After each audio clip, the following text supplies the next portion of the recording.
Welcome. I'm Amy Watson, a certified life after baby loss coach and mom to 2 babies in heaven. Join me as I show you how you can truly find yourself again. Together, let's knock off those rough, painful edges and learn to carry your grief so you can step forward into all this life has in store for you. This is the Smooth Stones podcast.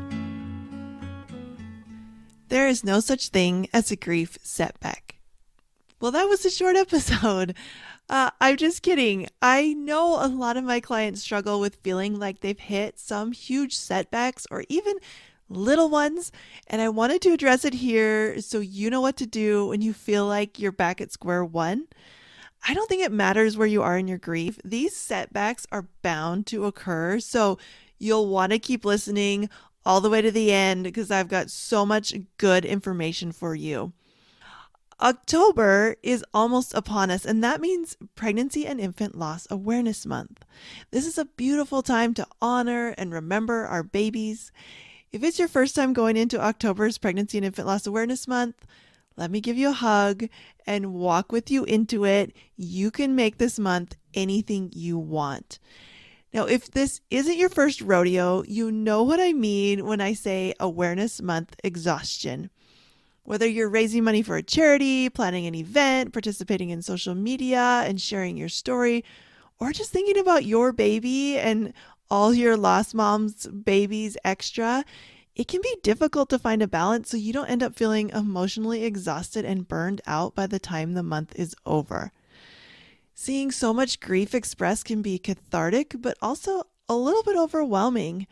And then you feel kind of guilty because you have to step back and you might feel like you're failing because you had big plans and you just can't find the motivation to keep going with your goals. Crawling into bed and watching Netflix is what you find yourself doing instead. And I get it. I've been there and I've got the solution for you. Next week, we're going to be coming together for a workshop designed specifically to help you avoid Awareness Month exhaustion. You don't go into a marathon without any training, any plan, any supplies, or any kind of support team. Why would you jump into October without any tools to help you be ready to pace yourself for the long haul? So I've designed this workshop. It is going to be on Wednesday, October 5th at 10 a.m. Mountain Time, which is 12 Eastern, 9 Pacific. And if you cannot come live, you can come to the replay. It is going to be 2 action-packed hours. Like, we are going to put so much into these 2 hours. You are going to come out of there with a plan of what you want to do, how you want to share, what your goals are, and then also a plan to go along with that of how you're going to take care of yourself, take care of your mental health, take care of your energy, so that you don't end up in November just curled up in a ball with all the leftover Halloween candy. And if that workshop wasn't enough, I have a bonus for you. I have a secret Facebook group for people who are joining the workshop. And in there, you are going to get my help the entire month of October. I've never done this before. It's a new thing I'm trying to see how it goes. But the thing is, a workshop is great. You are going to get so much goodness, but sometimes we have a hard time applying what we learned, especially when things get busy. And I understand you're busy. That's why I think a Facebook group is perfect, because you can go there when you have time. You don't have to make things at a certain hour, right? Just come when you can, ask your questions. I'll be there to give you coaching. I will have like little videos and inspiration and tips, all kinds of things all throughout the month. And all of this is only $10, you guys. It's crazy. I wanted this to be accessible to literally everyone. So I hope you'll come to the workshop. Go in the show notes or go to smoothstonescoaching.com/workshop, and I will take care of you. You will be in. Tell your friends, bring your friends. I feel like every lost mom needs to be in this group to set themselves up for success in October. All right. Talking some more about October, heading into this month can be feeling like you're tiptoeing through a minefield and hoping you don't hit a setback.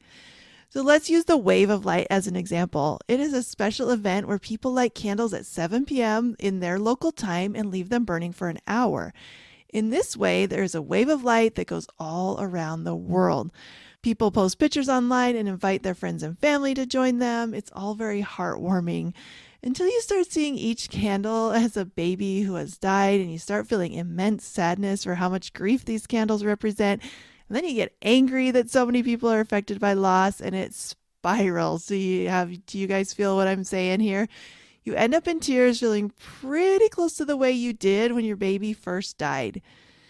Now, if you come to my workshop or you're coaching with me, you're going to have everything you need to deal with this. But if you're not, what usually ends up happening is on top of the sadness and the anger, you're going to start to judge yourself for going backwards in your grief.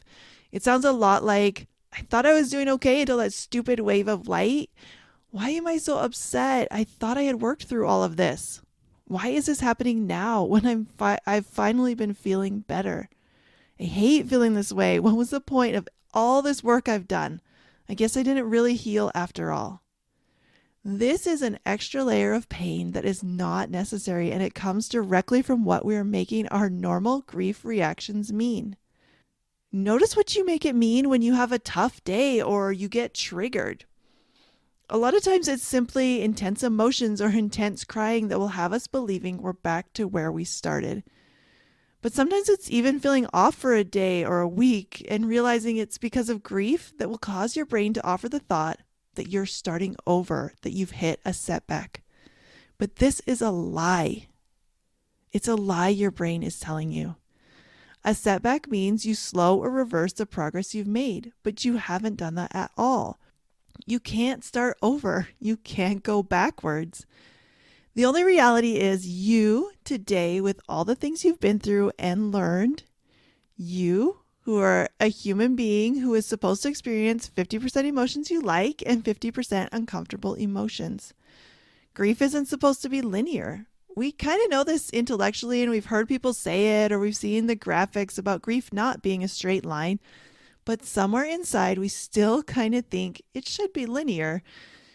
We think that waves should hit less and less often. We think that they should only come up on obvious days for obvious reasons. We think that so-called bad days should get fewer and farther between. And when they do come, we should spot them and avert disaster before anything bad really happens. All of these thoughts are why you think you've had a setback, and they are why you judge yourself so harshly when you do. Now, it's okay that we have all these underlying beliefs. You almost can't help it growing up in the culture that we do. We're just not that good at understanding grief. And we're very data driven. We love some good statistics and a schedule. And so when grief pops in to say hello when we're least expecting it, it throws us off our pretty chart. We're also all perfectionists on some level. And so when we attach a meaning of failure to not being able to attend your cousin's baby shower, even though you're happy for her and you've been to 3 other showers and you were just fine for those, but you're sitting outside the house and in tears, not being able to go in, that's when your brain tells you you're messing this all up. Don't believe your brain. Don't believe everything you think.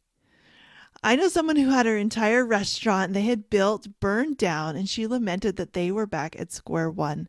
It's pretty understandable to be looking at the smoldering rubble of your business and think that way. I gently reminded her that she wasn't, though.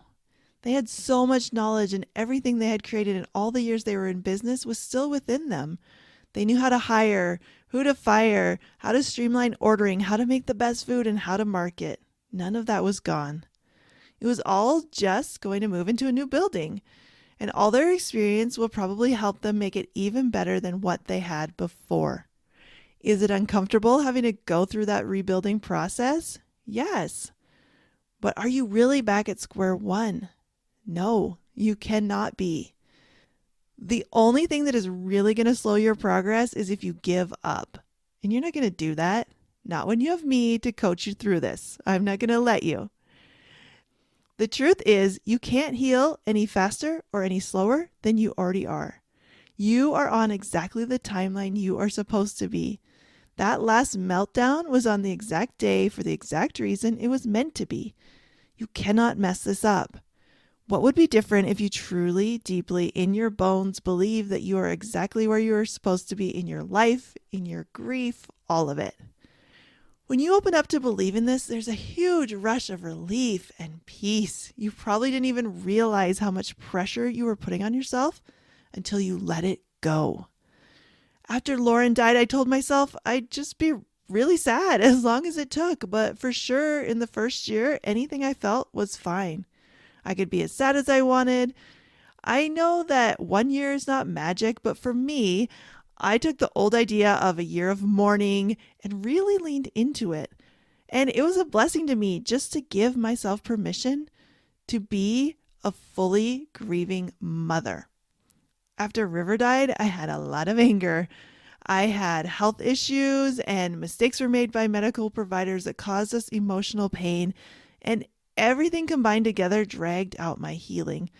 I was also angry with God, and I just didn't want to talk to him after that for a really long time, which was very out of character for me as someone who always prayed. I held on to that low-level misery for a long time, and I didn't care. It wasn't the same kind of intention as I was able to set after Lauren died, but in a way I did just allow myself to be exactly where I was until I was tired of it and I wanted to let go. I could have told myself that I shouldn't still be angry 2 years later. I could have told myself that I should cry more instead of keeping everything inside and pretending it was fine, but I didn't. There is so much power in just accepting where you are in your grief. Now I'm going to circle back to what I said at the top of the show. Grief setbacks do not exist because nothing you can do or not do will change the reality of your path. Embracing reality will bring you peace. Drop any timelines or meanings you are attaching to your process. It's already perfect. Messy? Yes, it's supposed to be. It's a lot easier to grieve when you understand that this is all a part of it. Becoming friends with grief is one of the best things you can do for yourself and everyone around you. That's something I help each of my clients do. Now, don't forget to sign up for the workshop. The link's going to be in the show notes. Stop telling yourself that you're having setbacks and just lean into right where you are. You can do this. I believe in you and I love you. I'll see you next time. Are you tired of feeling like your baby's death was somehow your fault? Go to smoothstonescoaching.com and get my free mini course, How to Stop Blaming Yourself After Loss.